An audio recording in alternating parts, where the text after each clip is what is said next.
Hi everybody. So originally I was going to do a video on one book in particular, and I reread the book and I was blown away, as I usually am with this book, which was the reason why I was going to do a video on it anyway. And I was thinking that I kind of already talked about this before. I've done videos on this subject before. And there was some material that I wanted to touch on that I had remembered reading, but I couldn't remember where I found it. So I'm going to hold off on this until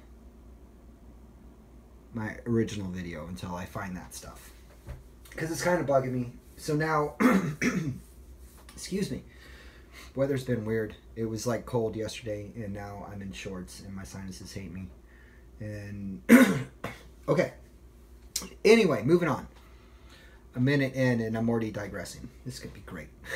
So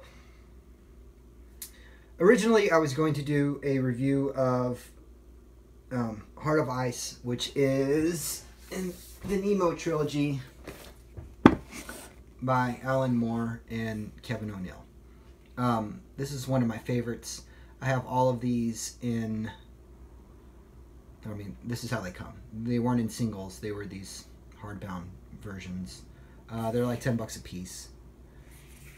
The cover price is like $15, but I'm yet to pay full price for one of these, and I have them all. This is an attainable thing.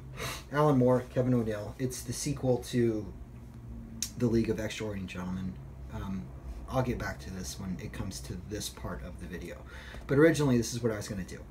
And it's super dense in literary references. I had started reading the original source material from the characters that are mentioned in this book. And it's a lot. Like, I filled up a Kindle with all this great fiction from like the 40s and the 50s. And I mean, it was amazing. It was hours and hours and hours of time well spent reading these books. It was great. And some of that I still know, or, you know, I made notes and that kind of thing. So I'll touch on all of that when I get to this book. It's going to be a long video. But I had decided, rather than just doing the review of this book in as densely as I was planning on reviewing this book, today we're just going to talk about Kevin O'Neill. Okay, Kevin O'Neill. This was the first thing I'd seen from him.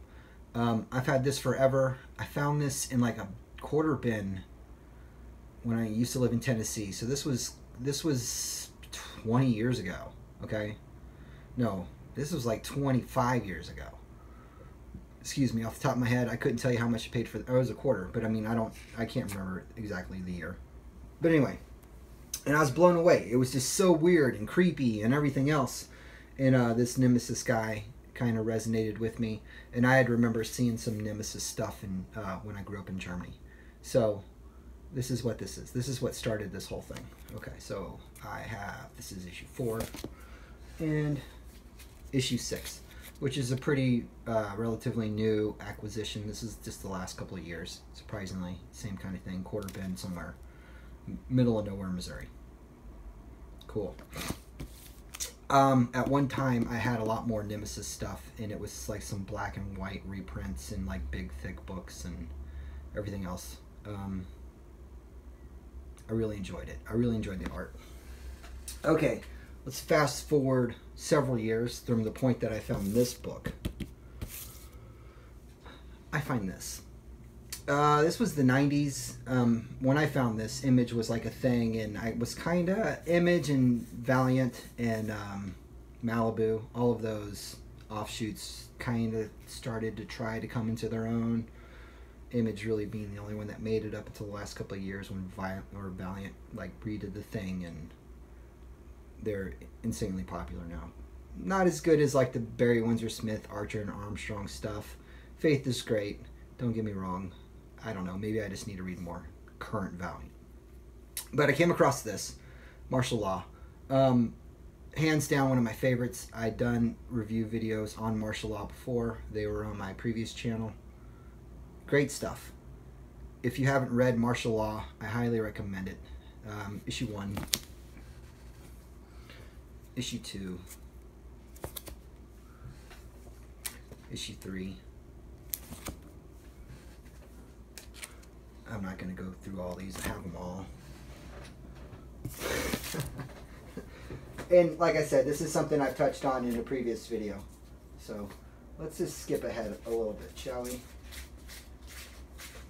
So really, I promise, I have all martial law. Okay.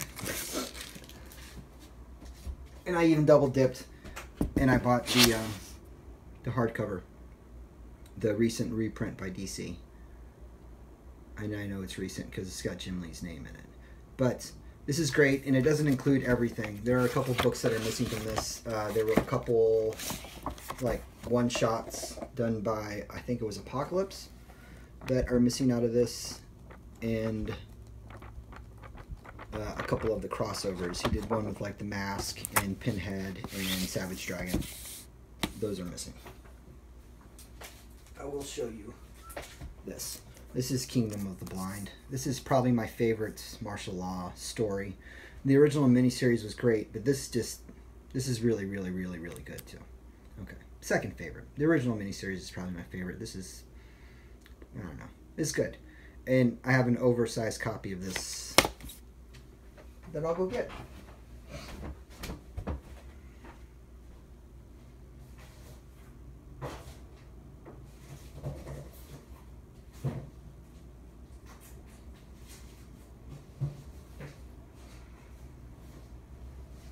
Kind of cool having like a room for my comics where I can have all my stuff out, so I can just go grab what I'm talking about when I'm talking about it.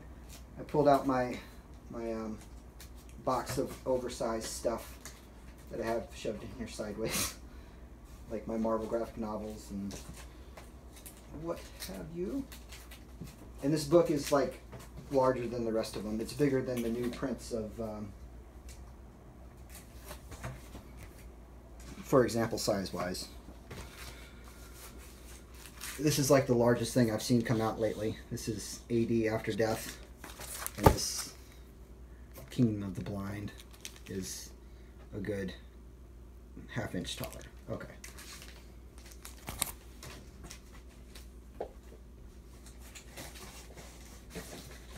Get back in there.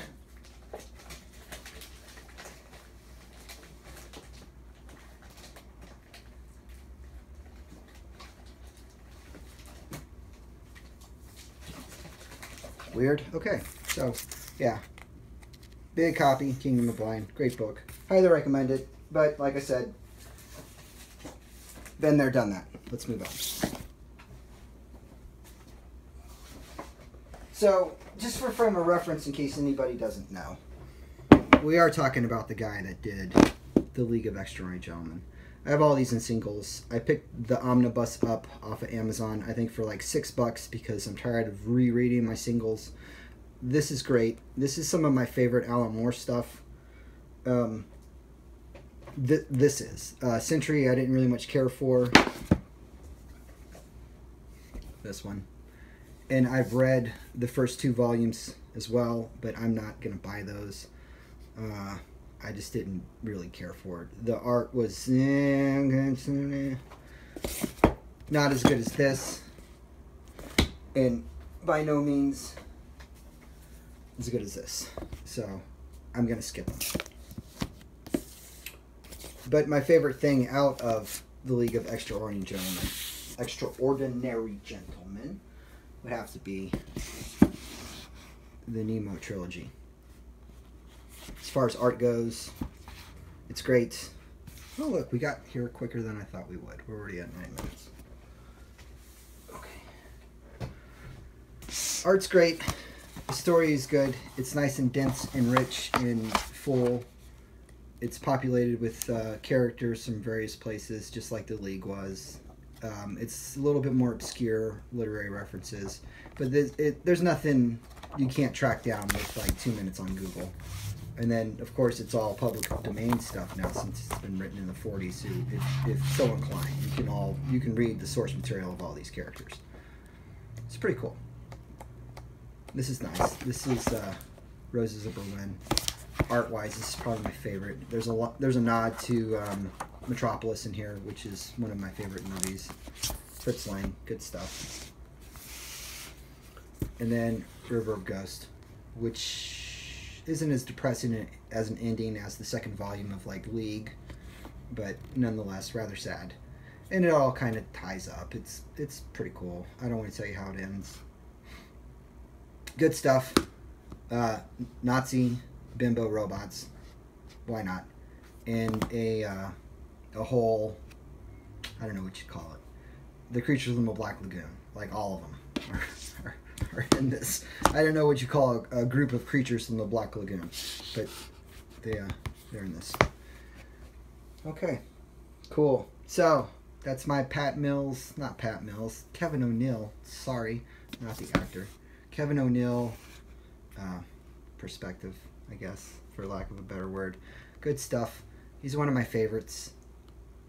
Okay. Thanks. Bye.